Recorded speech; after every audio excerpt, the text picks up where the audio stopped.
एक गांव में गोपाल नामक किसान रहा करता था। वो बड़ा ही लापरवाह था।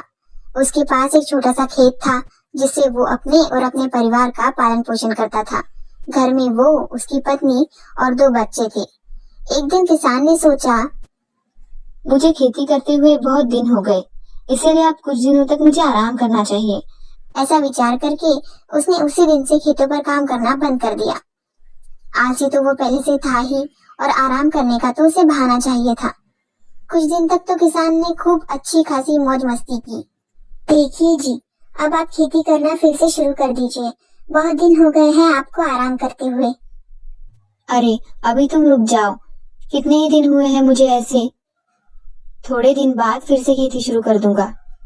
देखिए, धीरे धीरे पैसे कम बढ़ते जा रहे हैं। बच्चों की स्कूल की फीस भी भरनी है।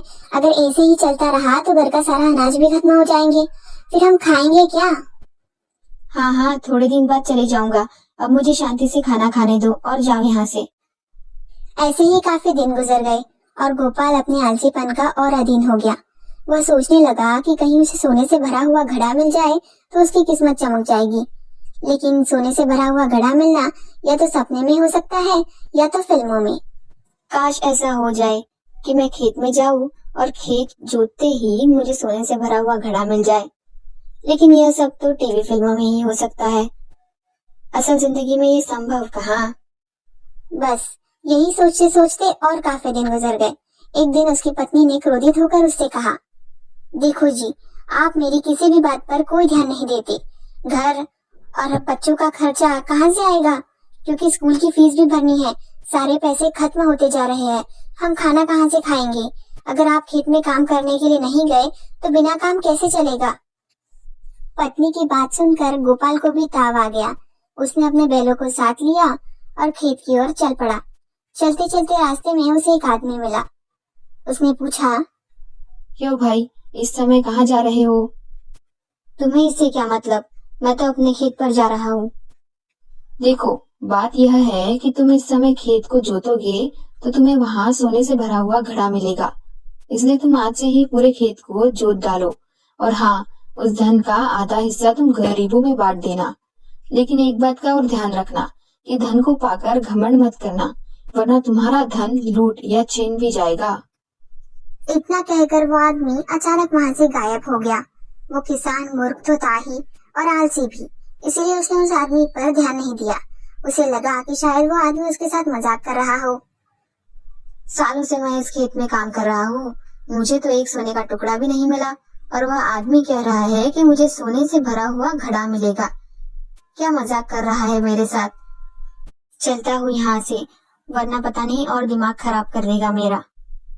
उस आदमी की बातों को मजाक समझकर गोपाल अपने खेत की ओर चल पड़ा। उस दिन का सारा काम निपटा कर गोपाल घर पहुंचा और उसने वह सारी बात अपनी पत्नी को बताई। ये क्या कह रहे हैं आप? क्या वो सच बोल रहा था? कहाँ से सच होगा, जरूर मेरे साथ कोई मजाक कर रहा होगा। क्या वह इंसान आपकी पहचान का था? नहीं नहीं, बिल्कुल नहीं। वो तो पता नहीं, मैंने उसे पहले कभी देखा ही नहीं यहाँ। लेकिन ऐसा कैसे हो सकता है? कोई बाहर का इंसान हमारे गांव में आकर आपको ही वो बात कैसे बोल सकता है? मैं बोल रहा हूँ ना, मजाक कर रहा था वो मेरे साथ। चलो जाने दो, अभी मुझे बहुत भूख लग रही है, खाने के लिए कुछ लेकर आओ। कहीं ऐसा तो नहीं कि वो स्वयं भगवान थे? क्या बात कर रही हो? यह कोई सपनों की दुनिया नहीं है, हकीकत है। ऐसा कुछ नहीं हो सकता।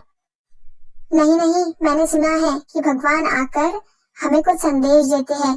क्या आपने उस व्यक्ति को उसके बाद कहीं और देखा? नहीं, वो अचानक से पता नहीं कहाँ चला गया। मैंने मुड़कर देखा, लेकिन वो गायब हो गया। मुझे खुद आश्चर्य हुआ कि अचानक से इतनी जल्दी कोई आदमी कैसे वहाँ से चला जा सकता है। आपने उसे रोकने की कोशिश क्यों नहीं की? रोककर उसे पूछना चाहिए था ना कि उसे ये बात कैसे पता? मैंने उसे रोकने की कोशिश की थी, लेकिन पता नहीं वो कहाँ गायब हो गया। अचानक मेरे मुड़ते ही दिखाई ही नहीं दिया मुझे। फिर तो पक्का वो स्वयं भगवान थे। आखिर अचानक कोई गायब कैसे हो सकता है? नहीं, ऐसा नहीं हो सकता। हो सकता है जी, हो सकता है कि वो स्वयं भगवान हो और हमें संदेश देने आए हो। हम कल ही खेत जाकर वहाँ की खुदाई करेंगे। हो सकता है कि हमें कोई सोने का घड़ा मिल जाए। गोपाल और उसकी पत्नी लक्ष्मी दोनों चर्चा करने के बाद निर्णय करते हैं कि वो दोनों खेत जाएंगे उस सोने का घड़ा ढूंढने।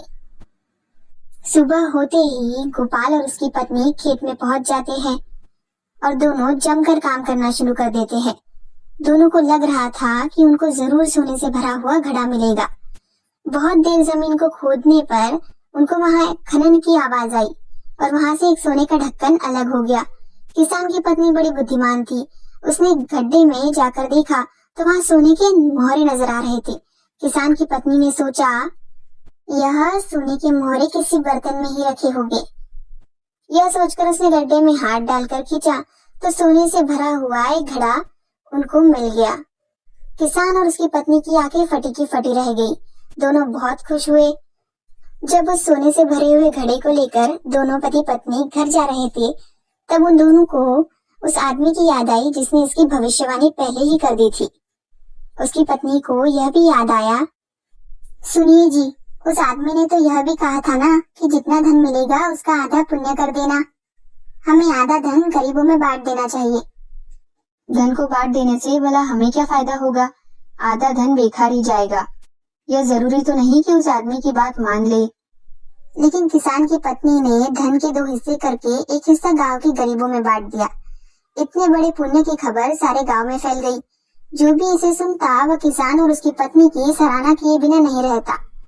जब उस गांव के धनवान व्यक्तियों और जमींदारों ने सुना कि किसान को कहीं से इतना सारा धन मिला है तो उन्हें बड़ी जलन हुई। उन्होंने किसान के पास जाकर पूछा, क्यों भाई, तुम तो अब बड़े मालदार हो गए हो, बताओ तो सही कि यह धन तुम्हें कहाँ से मिला। अब किसान मूर्ख तो था ही, उसने सारी बात जमींदारों को बता दी।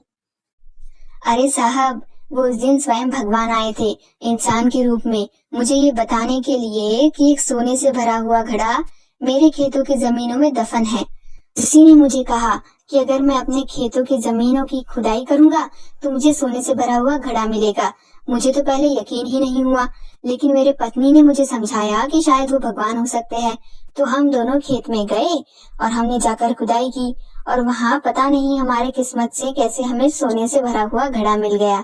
बस फिर क्या था। गोपाल की बातें सुनकर सभी जमींदार लोगों ने भी सोचा, हम भी ऐसा ही करेंगे, शायद कभी हमारी भी किस्मत चमक जाए और हमें भी सोने से भरा हुआ वो घड़ा मिल जाए। यह सोचकर वे सभी अपने अपने घर चले गए। अब धन पाकर तो किसान बड़ा अभिमानी हो गया था। किसान ने सोचा, अब मैं गांव का सबसे धनवान व्यक्ति हो गया हूँ, जमींदार भी मेरे सामने दबता है, अब मुझसे कोई आंख भी नहीं मिला सकता।